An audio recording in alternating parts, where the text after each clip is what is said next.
십자가가 말하는 하나님의 사랑은 어떤 것이었습니까? 자신을 버리는 희생의 사랑이었습니다. 이는 누구를 향한 희생의 사랑이었나요? 바로 죄인을 향한 희생의 사랑입니다. 십자가는 이 땅의 죄인들을 구원하기 위해서 예수 그리스도께서 자신을 희생하신 대속의 사랑입니다. 이것은요, 무엇을 근거로 확증될 수 있습니까? 누가복음 19장 10절에서 예수님께서 직접 말씀하신 예수께서 이 땅에 오신 그 목적을 살펴보면 분명하게 드러납니다. 함께 살펴볼까요? 인자가 온 것은 잃어버린 자를 찾아 구원하려 함이니라. 아멘. 예수님은요, 이 땅에 잃어버린 자를 찾아 구원하시기 위해 오셨습니다. 그 잃어버린 자의 신분이 무엇이었습니까? 바로 죄인이었습니다. 예수님께서는 죄 때문에 잃어버리게 된 그런 자들을 찾아서 이 땅에 오셨습니다. 그리고 그 잃어버린 자를 찾아서 구원하시기 위해서 십자가를 지셨습니다. 그러므로 십자가는 잃어버린 자를 향한 하나님의 사랑이고 긍휼이며 열정이자 방법입니다. 여기서 말하는 잃어버린 한 마리의 양이 누구를 뜻합니까? 바로 어제의 우리입니다. 그리고 오늘의 하나님을 믿지 않는 내 이웃들입니다. 원래 우리는 죄 때문에 잃어버려진 그런 존재였습니다. 하나님의 품을 떠나서 그렇게 살아가던 사람들이었습니다. 그런데 목자가 되신 예수님께서 우리를 찾아와 주심으로 말미암아 우리는 찾아진 존재가 됐습니다. 할렐루야. 그럼 그 사랑이 어떻게 베풀어졌습니까? 주님은 어떻게 잃어버린 우리를 찾아 구원하셨어요? 우리를 찾아 구원하신 하나님의 그 사랑은 무엇입니까? 첫째, 한 영혼을 향한 사랑입니다. 너희 중에 어떤 사람이 양 100마리가 있는데 그 중에 하나를 잃으면 99마리를 들에 두고 그 잃은 것을 찾아내기까지 찾아다니지 아니하겠느냐. 아멘. 잃어버린 한 마리의 양을 찾아 나서는 목자의 모습을 한번 보십시오. 우리도 그 언젠가 잃어버려졌던 그런 자들인 것을 기억하시나요? 아무도 내 인생의 미래와 영혼에 대해서 관심을 가져주지 않았고 단지 죄와 저주, 사망의 늪에서 허우적거리고 있었던 것이 우리의 존재였습니다. 그때 우리의 목자가 되시는 그 예수님께서, 그 주님께서는 우리를 잊지 않으셨습니다. 잃어버린 존재였으나 하나님께 잊혀지지 않았다.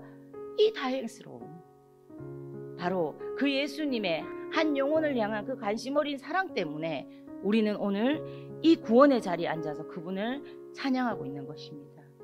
둘째로, 포기할 수 없는 사랑입니다.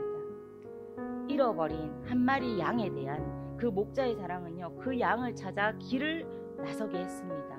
찾아내기까지 찾아다니지 아니하겠느냐. 이 말 속에서 잃어버린 그 하나는 반드시 찾아야 해. 이것은 반드시 내가 찾아야 되는 그 양이야 하는 이 당위성 때문에 목자는 들판과 위험한 그 벼랑과 골짜기를 누볐습니다. 예수님께서 우리를 향해 쏟으셨던 그 포기할 수 없는 사랑은 어떤 것이었습니까? 조롱과 멸시와 침뱉음과 발가벗겨짐을 당하시면서 포기하지 않고 나를 찾아오신 희생이었습니다.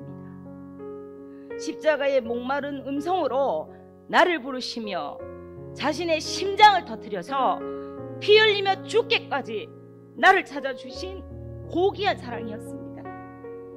저와 여러분은 이 사랑에 빠져야 해요.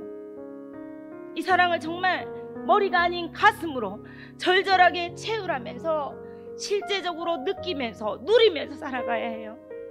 그럴 때 정말 예수님의 그 희생이, 그 찢겨지심이 가치를 바라는 겁니다. 셋째, 전부를 포기하신 사랑이었습니다. 잃어버린 그 한 마리를 찾기 위해서 99마리를 들판에 두고 길을 나서는 그 목자의 모습에는 나 하나를 포기할 수 없어서 자신의 전부를 포기하신 하나님의 사랑이 담겨 있습니다. 절대자이신 하나님께서 하늘의 보좌를 버리시고 이 땅에 오셔서 천한 인간으로서 십자가의 제물이 되신 예수 그리스도, 하나님이셨던 그분께서 그처럼 철저하게 죽으셔야 했던 이유는요, 단 하나예요. 잃어버린 우리를 향한, 나를 향한, 여러분들을 향한 사랑 때문입니다. 아멘. 우리를 향해 십자가에서 쏟으신 그 사랑은요, 예수님 자신의 전부를 포기했던 사랑인 것을 여러분들 잊지 마세요. 우리는 그 사랑을 받은 그런 존재인 것을 깊이 깨달으면서 여러분들은 매일매일을 감사해야 합니다. 아멘. 넷째, 끝까지 책임지시는 사랑입니다. 예수님의 그 사랑은요, 우리를 끝까지 책임지시는 사랑입니다. 잃어버린 양을 찾는 목자는 그 양을 찾아서 어깨에 메고서야 집으로 돌아옵니다. 또 찾아낸 즉 즐거이 어깨에 메고. 아멘. 즉 잃어버린 양을 찾은 목자는 자신의 두 어깨에 안전하게 그 양을 태운 다음에 한 손에 두 다리씩 꽉 잡고 원래 그 양이 있어야 했던 곳으로 데려왔다는 말입니다. 이것은요, 잃어버린 양을 끝까지 책임지는 목자의 모습입니다. 이처럼 우리 예수님께서도 십자가에서 피 흘리시며 우리를 끝까지 사랑하셨습니다. 궁극적으로 천국에 이를 때까지 끝까지 인도하시고 사랑하십니다. 우리는 이 사랑에 빠져야 하고 열광해야 하고 확신에 찬 그런 자리에 서야 합니다. 이것이 믿음입니다. 결국은 이 믿음은요, 하나님의 사랑을 알아가는 거예요. 그리고 그 사랑의 본질은 십자가에서 쏟으신 그 하나님의 사랑을 깨닫는 것입니다. 예수님께서는요, 누가복음 15장의 결론을 이렇게 내리고 계십니다. 내가 너희에게 이르노니 이와 같이 죄인 한 사람이 회개하면 회개할 것 없는 의인 99으로 말미암아 기뻐하는 것보다 더하리라. 아멘. 잃어버린 자를 찾는 것은 하나님의 기쁨입니다. 세상에 그 어떤 것과도 비길 수 없는 큰 기쁨이라는 뜻입니다. 이 기쁨이 너무 크셨기 때문에 예수님께서는 한 영혼의 가치를 온 천하보다도 귀하다고 그렇게 표현하셨습니다. 여러분, 한 영혼을 기억합시다. 우리의 기도와 생각과 생활 속에서 그 한 영혼을 기억합시다. 그리고 그를 향해서 포기하지 않는 관심과 애정으로 다가갑시다. 달려갑시다. 비록 내게 얼마간의 희생이 따른다 할지라도 우리 주님께서 기뻐하신 그 영혼을 찾아서 우리 자신을 헌신합시다. 그 영혼을 찾아서 우리의 그 삶을 드리고 또 우리의 그 사랑을 전달하면서 그렇게 아버지의 기쁨을 만들어 드리는 우리 모두가 되면 정말 그 하나님께서 하늘에서 춤추시지 않으시겠습니까? 아버지의 그 기쁨이 되어지는 천하보다 귀한 그 한 영혼을 아버지께로 돌이키는 일, 그것은 세상의 어떤 일보다도 값지고 가치 있는 일입니다.